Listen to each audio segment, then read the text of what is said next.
Assalamualaikum. Salamukalami Rabbi Rahim. Baik, hari ini kita nak bedah lagu yang bertajuk Phoenix Bangkit dari Abu. Liriknya ditulis oleh M. Nasir. Baik, kita tengok lirik yang pertama. Bina jambatan menuju ke seberang, melangkah jurang lebar dan dalam, dengan darah dan keringan, dengan air mata berpegang pada talinya. Apa yang kita nak ambil kefahaman dalam lirik kali ini? Sebenarnya kita nak kena faham bina jambatan menuju ke seberang. Apa yang dikatakan jambatan? Sebenarnya yang kita nak kena faham, bina jambatan menuju ke seberang, melangkah jurang lebar dan dalam. Dia sebenarnya menunjuk kepada diri kita. Bina jambatan menuju ke seberang. Dia nak cerita kat situ sebenarnya diri. Biasanya kita tahu asal diri kita ni macam mana. Bina jambatan menuju ke seberang. Dia nak cerita di situ, jambatan tu sebenarnya dia bermaksud kefahaman. Okey, dia nak cerita pasal kefahaman. Dalam kita ingin tahu menuju ke seberang ni kefahaman. Contohnya kita tahu sebelum ni kita tahu dalam kita punya kefahaman macam mana solat yang kita tahu sejak kita daripada kecil, yang kita belajar, yang kita diasuh. Menuju ke seberang ni dia nak menunjukkan kita sebenarnya kita kena cari yang hakikat itu. Apabila seseorang manusia itu telah mempunyai akal, apabila dia menggunakan akal itu dengan sempurna, maka dia akan faham, oh rupanya ada lagi. Maksudnya di seberang. Yang dikatakan seberang itu, yang kita nak kena faham, dia berbalik kepada diri kita. Menuju ke seberang ni, kita nak kena faham bina jambatan menuju ke seberang. Nak cerita kefahaman tu, hendaklah kamu kefaham. Kamu ada kefahaman, tapi macam mana hendak kamu faham?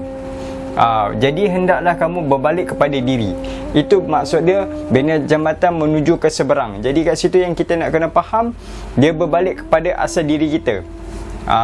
Contohnya macam kamu tahu sebelum ni kena diri, orang kata kena diri ni, kita tahu kita ni hamba, Allah tu Tuhan. Sebelum ni kita tahu macam tu. Tetapi apabila kita belajar yang sebenar-benarnya, bahawa kita tahu hamba yang mana, Tuhan yang mana. Tuhan yang mana, hamba yang mana. Sebab kita kena faham bagaimana dia mengatakan ma'arafa nafsahu faqad rafa rabbahu. Barang siapa kenal dirinya maka kena akan Tuhannya. Apabila kamu mempunyai kefahaman tentang itu, maka bina jambatan menuju ke seberang, iaitu berbalik pada diri kamu sendiri. Jadi inilah yang dikatakan menuju ke seberang, hendaklah kamu berbalik pada diri kamu. Sebagai contoh, macam kita kena tahu dalam ada dalam surah dia mengatakan tali-tali Allah. Dia mengatakan dalam tali Allah itu buah tali.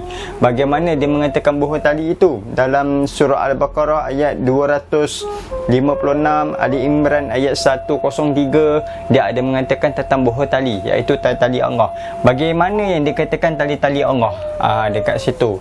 Jadi kita nak kena faham apa itu yang dikatakan buah tali atau dikatakan tali Allah. Bila kita dah faham, melangkah jurang lebar dan dalam. Apabila kamu telah faham, kamu punya kefahaman ni hendak kefaham, dia berbalik kepada diri. Jadi apabila ia telah berbalik kepada diri, dia memperhalusi. Jadi bila kamu makin tahu, maka dia akan lagi dalam. Sebenarnya nak tunjukkan dalam itu adalah kefahaman kamu. Sebab kefahaman kamu itu sudah masuk ke dalam. Jadi sebab tu dia kata lebar dan dalam. Jadi kita nak kena faham bina jambatan menuju ke seberang, iaitu menuju kepada diri kamu. Itu sebenarnya lirik tu dia nak kata. Apabila kamu telah faham benda tu, dengan darah dan keringan, dengan air mata berpegang pada talinya.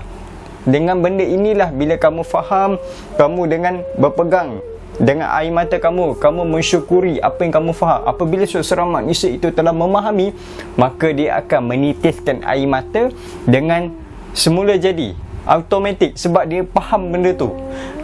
Ada soul kat situ. Ada orang galak ketawa, ada orang menitis air mata.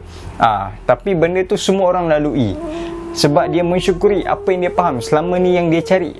Rupanya kefahaman nak menuju ke faham, iaitu bina jambatan menuju ke seberang, iaitu diri kamu itu sendiri, berbalik pada diri kamu. Barulah kamu akan berpegang pada talinya, iaitu buah tali.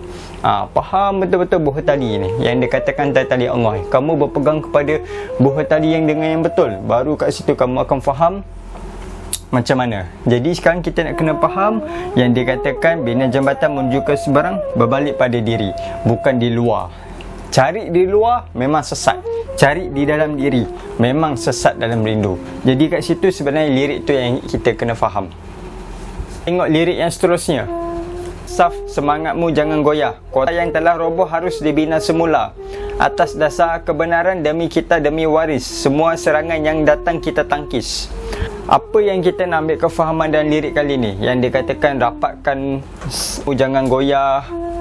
Dia kata apa pula? Kota telah roboh harus dibina semula. Sebenarnya apa yang kita nak kena faham?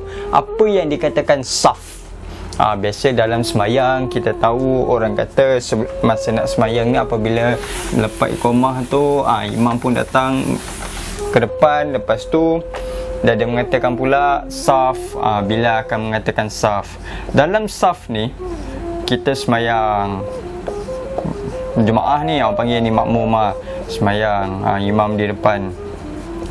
Saf ni orang kata merapatkan saf. Apabila dia telah merapatkan saf, ni rapat ni macam apa, bertemu apa kaki kan, kulali dekat sini. Jadi apa yang kita nak kena faham di sini sebenarnya, apa yang dikatakan saf. Orang kata saf ni apa? Kat situ yang kita nak kena faham. Saf, rapatkan safmu, jangan goyah. Jadi apa yang kita nak kena faham, sebenarnya saf ni, yang dikatakan daripada syariat. Ini fa'ilun semata-mata. Yang dikatakan saf tu, yang merapatkan saf itu diri kamu sendiri. Bagaimana hendak kamu rapatkan? Rapat yang macam mana sebenarnya? Orang kata kalau dari segi semayang, kalau ada ruang sedikit, setan akan jadi tempat situ kan. Tapi kefahaman yang kita nak ambil di sini sebenarnya macam mana? Yang dia katakan saf tu, apabila seseorang itu telah memahami akan diri dia, maka saf itu sentiasa berapat. Maka baru dia akan tahu tidak ada setan ke dajjal ke apa luar akidah sekalipun tidak akan goyahkan kepada diri dia. Kerana saf yang sebenar-benar saf tu betul-betul rapat kepada diri dia. Jadi kat situ sebenarnya kita nak kena faham yang dikatakan saf ni apa benda. Hakikat saf ini apa dia? Walaupun kamu duduk bersendirian, walaupun kamu berseorangan, kamu tidak akan gentar apa yang terjadi kepada diri kamu. Jadi kat situ sebenarnya kita nak kena faham yang dikatakan saf itu apa. Yang katakan rapatkan safmu, jangan goyah. Sebab tu dalam lirik dia katakan, apabila kamu telah memahami saf itu, maka kota yang telah roboh harus dibina semula. Apa yang dikatakan kota yang roboh telah harus dibina semula, sebenarnya yang kita nak kena faham tu macam mana kota yang roboh. Tadi dia ada kata pula bina jambatan menuju ke seberang, tapi lepas ni dia ada kata pula kota yang telah roboh harus dibina semula.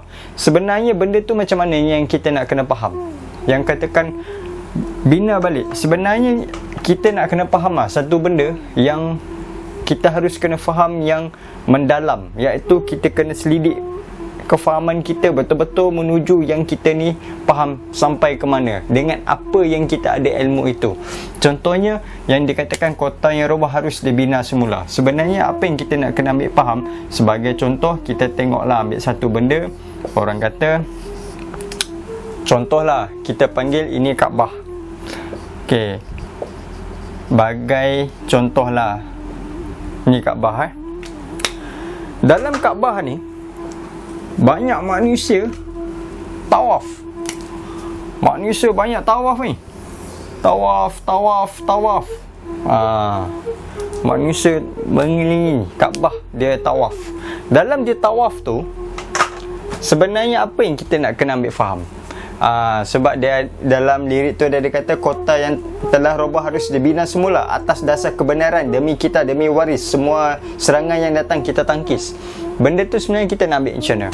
Sebenarnya tawaf ni, kita nak kena apa yang kita nak kena ambil faham?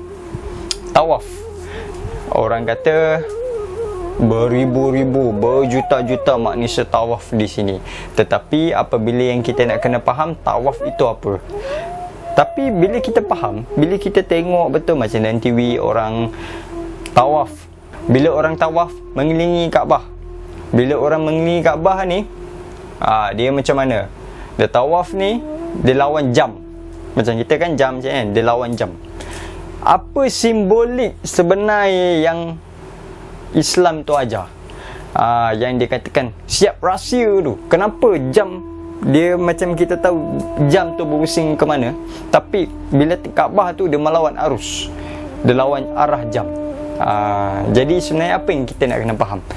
Macam kita kata, setiap-tiap agama itu ada Tuhannya, ada berhalanya. Jadi bila kita faham tiap-tiap sesuatu itu ada tempat-tempat dia dalam agama selain yang kita tahu macam Buddha, Hindu, Kristian, Cina, banyaklah semua agama di dalam dunia ini. Tiada terkecuali mesti ada berhala. Adakah dalam Islam itu pun ada berhala? Berhala tu apa sebenarnya? Setiap apa yang kamu puja, kamu puji, itulah berhala.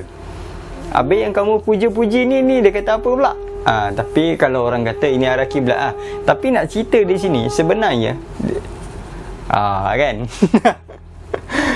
kalau kita kata ni berhala lah ni, batu-bata, tapi kenapa orang bertimbuk betul kelumur sampai pegang langit, sampai macam-macam pemahaman tu.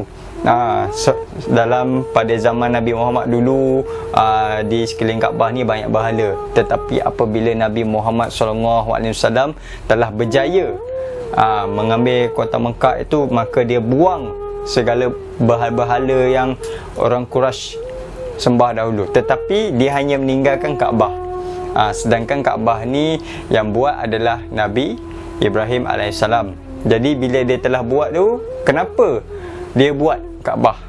Sebenarnya apa kefahaman simbolik yang kita nak kena faham? Nabi Ibrahim buat Kaabah. Jadi di situ kenapa sebenarnya Kaabah? Macam Nabi Muhammad pun dah tahu, dia kata aku membuat agama Ibrahim, Musa dan Isa. Tetapi yang kita nak kena faham, Nabi Muhammad dia dah tahu sebenar-benarnya, tetapi berhala di sekeliling dia buang. Tapi kenapa dia tinggalkan Kaabah agak? Kenapa dia meninggalkan Kaabah semata-mata? Dia nak bagi tahu sebenarnya kepada umat manusia yang sekarang kita ini, Kaabah itu apa? Apabila kamu telah mengetahui itu Kaabah sebenar-benarnya, adakah kamu ingin meruntuhkan?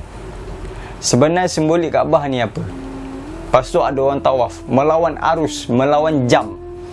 Sebenarnya setiap-tiap yang agama itu ada berhalanya, pujaannya, pujinya itu adalah berhala. Begitu ini juga sebegitu. Tetapi yang kita nak kena faham, kenapa Nabi Muhammad tinggalkan Kaabah? Sebenarnya Kaabah ni apa simbolik dia? Lepas tu orang tawaf mengelilingi Kaabah. Bila orang tawaf mengelilingi Kaabah, sebanyak berapa kali dia tawaf? Orang kata 7 kali. Dalam 7 kali, apabila dia tawaf dalam 7 kali, sebenarnya dia nak bagi tahu 7 kali tu apa? Sebenarnya yang kita nak kena faham, orang mengelilingi Kaabah ni sebanyak 7 kali. Apabila kita faham yang dia katakan tawaf ni 7 kali, sebenarnya dia nak memberitahu apa dia? Dalam ayat Quran pun ada mengatakan ada 2 surah sahaja yang memberitahu ada 7 ayat, iaitu surah Al-Fatihah dengan surah Al-Ma'un. Surah Al-Fatihah ni macam mana kita tahu maksud-maksud dia yang asas, basic. Tetapi dalam surah Al-Ma'un ni dia memberitahu, dia menceritakan orang yang berdusta tentang agama. Sebenarnya, tapi itu surah Al-Ma'un. Surah Al-Fatihah menceritakan tentang apa? hakikat Al-Fatihah itu apa sebenarnya. Tetapi bila kita faham mengapa orang melawan arus, lepas tu mengelilingi sebanyak 7 kali. Kenapa 7? Sebenarnya kita nak kena faham kenapa 7. Di sinilah dia nak memberitahu 7 petala langit, 7 petala bumi. Tetapi yang kita nak kena faham tujuan orang tawaf ni, yang melawan arus ni, tujuan orang yang bertawaf melawan arus ini sebenarnya, senang kata tawaf ni, apa tujuan dia? Tujuan tawaf ni, Kaabah ni macam mana kita tahu? Kenapa Nabi Muhammad dah tahu benda yang sebenar tetapi dia tidak robohkan? Dia dah tahu ini ya sebenar-benarnya bala ni, banyak sangat kan kat situ kan. Jadi kenapa dia tinggalkan? Dia nak memberi kepada manusia supaya berfikir, tetapi dia biarkan supaya adalah kita ni sebagai manusia yang mempunyai akal yang waras supaya berfikir sebenarnya tujuan Kaabah itu apa. Macam ada satu kisah apabila Nabi Muhammad berdakwah selama 13 tahun, berdakwah secara sembunyi. Nabi Muhammad dah tengok ini saja yang ada. Tetapi bila dia dah tengok ini saja yang ada, bila dia tengok sedikit, dia kata para sahabat, tutuplah pintu itu. Apabila pintu itu telah tutup, maka Nabi Muhammad SAW pun mengatakan sebenar-benar Kaabah itu apa. Dan dia ada mengatakan pula sebaik-baik Kaabah itu adalah kalbu mukmin Baitullah. Apabila kamu mengetahui tentang itu, maka ini akan binasa sebenarnya. Tetapi kenapa dan mengapa Nabi Muhammad biarkan? Supaya kita nak kena faham apa simbolik sebenarnya. Dekat situ yang kita nak kena tahu. Dan apa yang simbolik tawaf tu. Sebenarnya yang kita nak tahu tawaf. Apabila tawaf ni, simbolik dia nak bagi tahu kepada kita apa? Macam tadi kita kata Kaabah. Lepas tu dia berpusing, bertawaf selama banyak 7 kali. Yang kita tahu surah Al-Ma'un dan surah Al-Fatihah menceritakan dalam ayat Quran hanya 2 surah saja ya, ada 7 ayat. Tetapi yang mengatakan lagi kita memperlusi dia 7 petala langit, 7 petala bumi. Tetapi tujuan tawaf tu, sebenarnya tujuan tawaf ini hendak memberitahu kepada kita sebenarnya hendaklah kita kembali kepada fitrah. Hendaklah kita kembali kepada fitrah. Apa yang dikatakan fitrah? Fitrah ni apa pula? Jadi kita nak kena faham, kita hendaklah kembali kepada fitrah. Macam kita tahu zakat fitrah, tetapi yang kita nak kena tahu fitrah, apa sebenarnya fitrah itu. Jadi kita kena harus memperhalusi, kita kena ada belajar, kita kena ada guru, baru kita faham benda ini sebenarnya. Kalau kita tidak ada guru, maka kita akan jadi buntu, seperti kedai yang membawa kitab yang bertimbul-timbul, yang berhimpun terlalu banyak, tetapi sepatah haram kita tak faham langsung. Jadi kat situ kita nak kena faham. Lepas tu dalam lirik tu dia ada katakan atas dasar kebenaran demi kita, demi waris. Ini yang kita nak kena faham. Yang dia katakan atas dasar kebenaran demi kita, demi waris. Yang dia katakan waris tu adalah diri kita sendiri. Kita ni yang nak kena faham. Kita ni barulah bila kita dah faham benda ni, kefahaman kita atas dasar kebenaran demi kita, demi waris. Bila kita dah faham tu, apabila sampai masa kamu ditentukan, hendak kamu menyampaikan kepada ahlinya, kepada orangnya yang tertentu dan orang yang terpilih. Jadi bila kamu tidak ada orangnya, maka kamu tak perlu bercakap. Maka benda itu, kefahaman itu hanya pada untuk diri kamu. Janganlah kamu hendak pergi kepada orang dakwah, oh ini sebenarnya tak. Bukan macam itu sebenarnya. Apabila dia tanya kepada kamu, maka sampaikanlah atas dasar kefahaman dia. Jangan kamu bagi pom, nanti boleh terpelanting. Itu yang boleh mendatangkan fitnah. Jadi kat situ yang kita nak kena faham. Lepas tu lirik dia ada mengatakan pula, semua serangan yang datang kita tangkis. Apa yang kita nak kena ambil tadi, orang yang mengatakan benda tu tak betul ke apa semua benda tu, kita dah tahu, kita dah menempuh. Sebab kita dah tahu atas dasar kebenaran. Bila kita dah tahu kebenaran tu macam mana, kita dah kembali kepada fitrah. Jadi kita dah tahu sebenarnya macam mana. Bila kita tidak memahami apa itu fitrah, maka kita pun tak dapatlah nak melawan benda itu. Jadi yang nak kebenarannya, nak apa semua adalah pada diri kamu. Macam mana dalam diri dia ada mengatakan tadi, bina jambatan menuju ke seberang. Sebab apa dia ada mengatakan? Kefahaman itu. Kamu telah mempunyai kefahaman. Apabila kefahaman itu menuju ke seberang, berbalik kepada diri kamu, iaitu faham. Ada orang mempunyai kefahaman tetapi tidak faham. Banyak orang belajar ilmu makrifah, mengenal diri, tetapi dia mempunyai kefahaman dan dia tidak memiliki faham. Jadi hendaklah kamu mempunyai faham. Ramai orang tahu faham, tapi dia tidak memahami. Jadi dia hanya ada kefahaman tapi tidak faham. Kefahaman lain, faham itu lain. Jadi kat situ yang kita nak kena faham. Dalam lirik tu ada mengatakan, jadi di situ sebenarnya hendaklah kita bersungguh-sungguh. Apabila kamu telah bersungguh-sungguh, maka kamu akan memperolehi kefahaman yang sebenar. Jadi hendaklah kamu bersabar, bersungguh-sungguh dan istiqamah. Itu lirik tu nak sebenarnya. Baik, kita tengok lirik yang seterusnya. Jangan kau gentar pada bayang-bayang sendiri, di sebalik pahit gentir kemenangan menanti. Bagaikan burung finik bangkit dari abu, bangkit membina satu keindahan baru. Apa yang kita nak ambil kefahaman dalam lirik kali ni? Lirik ni memang sempoi. Sebenarnya yang kita nak kena faham, yang dikatakan jangan kau gentar pada bayang-bayang sendiri. Sebenarnya apa yang kita nak kena faham? Bayang-bayang mana tu? Apa yang dikatakan bayang? Jangan kau gentar pada bayang-bayang sendiri. Sebenarnya yang mengatakan itu adalah diri kamu sendiri. Jangan kamu gentar apa yang kamu memiliki, apa yang kamu fahami. Sebenarnya dia nak memberitahu di sini, hendaklah kita kena faham, jangan kau gentar pada bayang-bayang sendiri. Sebagai contoh, kita kena ambil yang kita nak kena faham, kamu harus kenali diri kamu sendiri. Jangan kamu ragu-ragu. Apabila kamu telah mengenal diri kamu, jangan sedikit pun kamu ada waham. Dekat situ nak kena faham. Sebab apa? Itulah dia. Apabila kamu mengenali diri kamu, kenapa kamu nak ada syak wasangka? Sedangkan dalam Quran pun ada mengatakan, apabila aku telah meniupkan rohku. Carinya di situ. Cari di luar, sesat. Carinya di situ. Jadi kamu nak kena faham, carinya di sini. Bila kamu telah mengetahui ia di situ, maka jangan kau gentar pada bayang-bayang sendiri. Maka lihatlah di situ. Sebab tu dalam diri ada mengatakan, dia sebalik pahit gentir kemenangan menanti. Sebab tu dia ada mengatakan di sebalik gentir kemenangan menanti. Hendaklah kamu faham, walaupun di depan itu orang mengatakan kamu, walaupun kamu diduga di atas tomahan orang lain, tetapi kefahaman kamu itu di situ, di sebalik kemenangan yang menanti. Faham di situ. Apabila kamu telah faham di situ, barulah kamu mengetahui bagaikan burung Phoenix bangkit dari abu. Yang kita nak kena faham, bagaikan burung Phoenix bangkit dari abu ni apa? Sebenarnya yang di dalam ni, yang di dalam ni, iaitu wa fi anfusikum afala tubsirun. Apabila kamu mengetahui ia berada di dalam diri kamu, hendaklah kamu lihat di situ. Lihatlah ia di situ. Sebab ada mengatakan bagaikan burung Phoenix bangkit dari abu. Nak menceritakan di sini sebenarnya dia ingin memberitahu yang di dalam.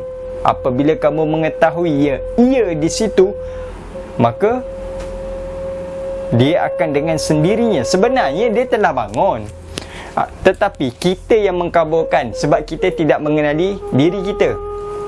Jadi bila kita tidak mengenali akan diri kita, maka kita akan dapat bermacam-macam prasangka.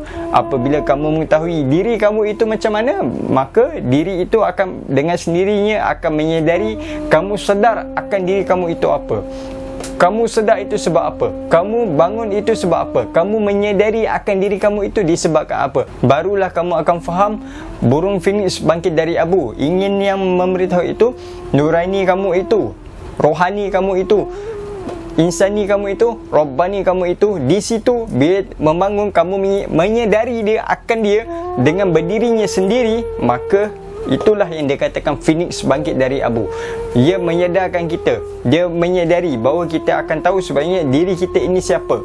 Itu yang dia nak katakan bagaikan burung Phoenix bangkit dari abu, bangkit membina satu keindahan baru. Kamu mendapat kefahaman di sini, memberitahu sebenarnya di situ. Bila kamu menyedari akan diri kamu yang sebenar-benarnya, ia menciptakan satu keindahan yang baru. sebab kamu telah mengetahui wa fi anfusikum afala tubsirun. Jadi hendaklah kamu melihat di situ. Apabila kamu melihat di luar, sesat. Jadi kamu hendaklah melihat di situ. Dekat situ sebenarnya kita nak kena faham, apabila kamu melihat di luar, maka kamu tidak akan dapat apa-apa. Bila kamu melihat di dalam, maka hendaklah kamu fahami. Berbahagialah bagi mereka yang memahami, syukurlah bagi mereka yang mengerti. Di situ sebenarnya kita nak kena faham. Apabila kamu menyedar akan diri kamu, bagaikan burung Phoenix bangkit dari abu. Kamu tahu kamu itu siapa, kamu menyedar kamu itu siapa, barulah kamu tahu sebenarnya diri kamu itu siapa. Barulah kita faham barang siapa yang kenal dirinya, maka kenallah akan Tuhannya. Tak kala ia mengenal dirinya, maka binasalah dirinya. Baru kamu tahu nya itu macam mana, binasanya kamu itu macam mana. Bila kamu telah mengetahui tentang itu, maka tidak ada yang lain selain daripada dirinya sendiri. Maka disitulah yang dikatakan bagaikan burung Phoenix bangkit dari abu, mencipta satu keindahan yang baru diri kamu itu sendiri. Maka disitulah kamu akan tahu dengan satu keharmonian yang teramat suci. Lepas tu dia ada mengatakan Phoenix bangkit. Jadi kamu akan tahu sebenarnya diri kamu itu dengan bangkitnya, diri kamu itu berdiri dengan sendirinya. Macam kita tahu apa, dalam sifat 20 kan, ada yang katakan mukhalafatul lil hawadis, qiyamuhu bin nafsi, wadah niat, qudrat, iradat, samak, basar. Semua di situ, di sini. Ia berdiri dengan sendirinya. Mukhalafatul lil hawadis, qiyamuhu bin nafsi, ia berdiri dengan sendirinya. Kamu itu berdiri dengan apa sebenarnya. Jadi kat situ hendaklah kita kena memahami sebenarnya macam mana yang dikatakan Phoenix bangkit. Apabila kamu sedar akan diri kamu, itulah Phoenixnya. Diri kamu itu Phoenixnya, yang menyadari yang selama ni kamu tidur di alam yang maya yang nyata ini, terlalu tidur yang terlalu panjang kerana kamu tidak menyadari akan diri kamu. Walaupun berpuluhan tahun umur kamu tapi tidak mengenal diri kamu, maka kamu hanya mimpi berpanjangan di alam maya. Jadi kita hendak kena faham benda itu. Walaupun kamu memahami benda ini menggunakan akal, walaupun orang kata kita hendak memahami ini, belajar ilmu ini tentang menggunakan akal, memang benar, belajar itu menggunakan akal, tapi bertemu bukan tanpa akal. Belajar guna akal, bertemu tanpa akal. Di situ kita nak kena faham. Tapi kita nak kena faham pula, orang kata bila kita belajar menggunakan akal, memang benar, tapi akal itu tidak boleh masuk tembok tu. Dia dah ke tapis lah, dia tak boleh masuk. Sebab apa? Akal itu terhad. Jadi kamu nak kena belajar macam mana? Kat situ yang kita nak kena faham. Walaupun orang kata belajar itu menggunakan akal, tetapi memahaminya tanpa akal. Sebab tu kita nak kena faham di luar akal. Sebab akal itu terhad, tanpa batas. Dia ruang yang tersangat murni, ruang sempadan yang teramat istimewa. Bagi hendaklah kita nak kena tahu sebenarnya benda itu macam mana. Hendaklah kamu mensyukuri apa yang kamu memahami. Sebenarnya di situ, bila kamu memahami, dia ada kata wa fi anfusikum afala tubsirun. Hendaklah kamu melihat di dalam diri kamu. Diri ke mana yang kamu hendak lihat. Bila kamu melihat diri, sebenar diri itu, maka kamu akan tahu rupanya Phoenix bangkit dari abu. Kamu menyadari sebenarnya diri mana yang sedar. Walaupun kamu mempelajarinya, walaupun kamu mengenalinya, tetapi kamu tidak faham, maka kamu itu masih di dalam mimpi. Jadi di situ hendaklah kamu fahami dengan sebenar-benarnya. Jadi di situ hendaklah kamu istiqamah dengan sebenar-benarnya, baru kamu akan tahu bagaimana yang dikatakan Phoenix bangkit dari abu. Kita tengok lirik yang seterusnya. Bina jambatan menuju ke seberang dengan darah, keringan dan air mata, melangkah ke tanah yang dijanjikan, dirindukan demi cinta tiada lain, demi cinta. Apa yang kita nak ambil kefahaman di sini? Sebab dia ada kata bina jambatan menuju ke seberang dengan darah, keringan dan air mata, melangkah ke seberang ke tanah yang dijanjikan, dirindukan demi cinta tiada lain, demi cinta. Di situ kita kena faham apa macam mana lirik dia pertama tadi ada mengatakan bina jambatan menuju ke seberang, melangkah jurang lebar dan dalam. Tadi kita nak kena faham kefahaman itu hendaklah kefaham lebar dan dalam, menuju ke seberang, iaitu menuju kepada diri kamu sendiri. Lepas tu dia ada mengatakan pula bina jambatan menuju ke seberang, berbalik pada diri ni tadi. Lepas tu dia ada kata lagi dengan darah, keringan dan air mata. Memahami itu kamu kamu bersungguh-sungguh, tak kiralah kamu apa dihina, ditomah apa sekalipun, kamu akan mensyukuri apa yang kamu miliki. Lepas tu lirik dia ada mengatakan pula menuju ke seberang ke tanah yang dijanjikan, dirindukan. Tanah mana sebenarnya? Di sini yang kita nak kena faham. Walaupun ada mengatakan menuju ke seberang, ke tanah yang dijanjikan. Tanah mana sebenarnya? Sebenarnya hendaklah kita selami kefahaman menuju ke sampai ke diri itu sebenarnya. Hendaklah kamu memahami benda itu. Bila kamu telah memahami benda itu, maka kamu akan faham. Sebab dia ada mengatakan menuju tanah ke seberang. Yang kita faham diri kita ni, yang kita tahu, orang kata asal diri kita ini daripada tanah. Benarkah kita ni asal daripada tanah? Banyak ayat Quran pun ada mengatakan kita daripada tanah. Tapi tanah apa? Adakah tanah yang kita tengah berpijak ini? Tanah mana sebenarnya yang dia katakan tanah? Tanah yang dijanjikan, yang dirindukan, iaitu diri kamu. Sebab di situ bila kita kena kenal diri kita, kita ambil usul, dah ada mengatakan dalam diri kita ni ada tanah, ada air, ada api, ada angin. Di sini apabila dia telah menjadikan, maka dia akan berupa, dia akan jadi apa? Macam mana kita tahu belajar basic, orang panggil Adam. Dekat situ. Lepas tu apabila ia telah meniupkan rohku, apa jadi di situ pula. Dekat situ kita nak kena belajar. Kita memperhalusi. Ini yang dinamakan usuluddin. Tapi bila kamu memperhalusi, dipanggil usuluddin tasawuf.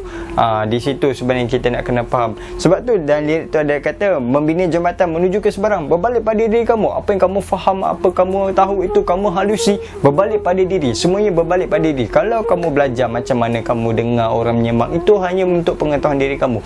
Bila kamu berguru, dia memperhalusi lagi. Sampai bila kamu nak belajar sampai ke jambatan, hendaklah kamu menuju ke seberang.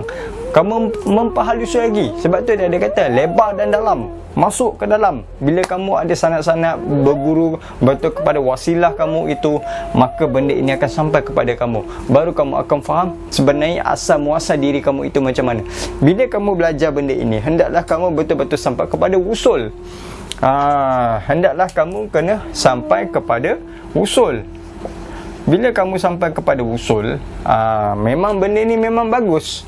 Sebab yang hendak kamu belajar ni, kamu kena betul sampai ke usul.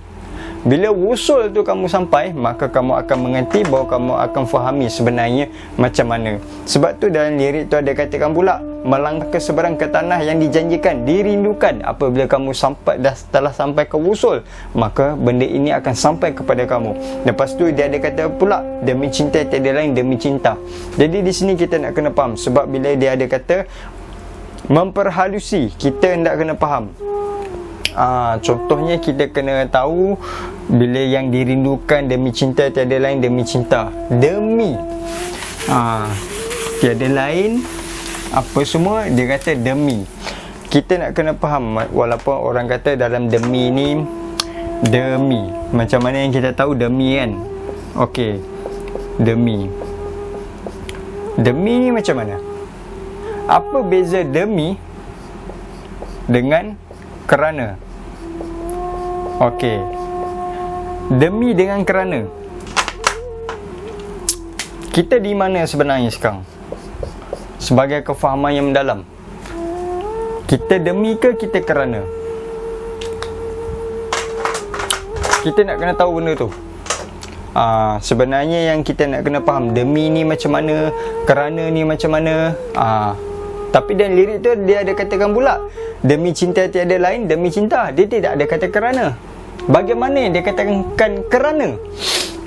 Kalau kita faham kerana ni macam kita semayang niat ke apa, tak kira apa jua niat sekalipun, last sekali lillahi ta'ala, kerana Allah Ta'ala.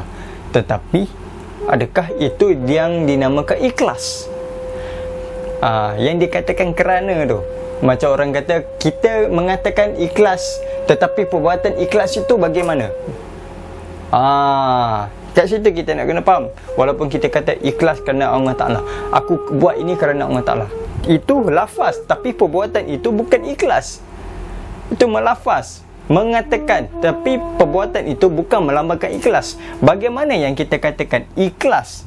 Perbuatan ikhlas tu macam mana? Kamu kata aku ikhlas ni, buat ni semua. Ikhlas tu macam mana? Perbuatannya. Bagaimana mengatakan ikhlas tu dalam percakapannya? Ikhlas dan perbuatan dan percakapan. Bagaimana sebenarnya yang dikatakan ikhlas? Ini bab kerana.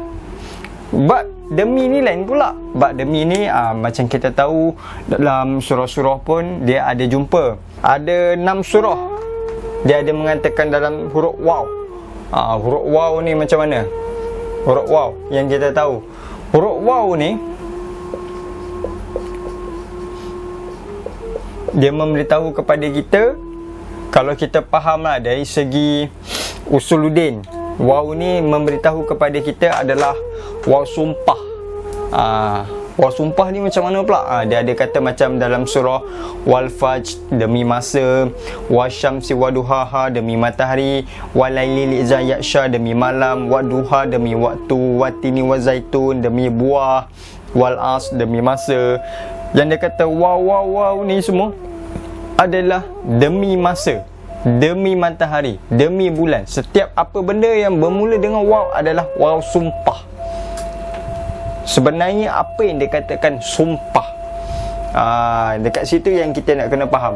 Walaupun orang telah mengetahui benda itu, hakikat itu, pemahaman tentang itu, bagaimana kita ingin tahu? Sebab apa? Huruf waw. Sebab waw ni macam mana?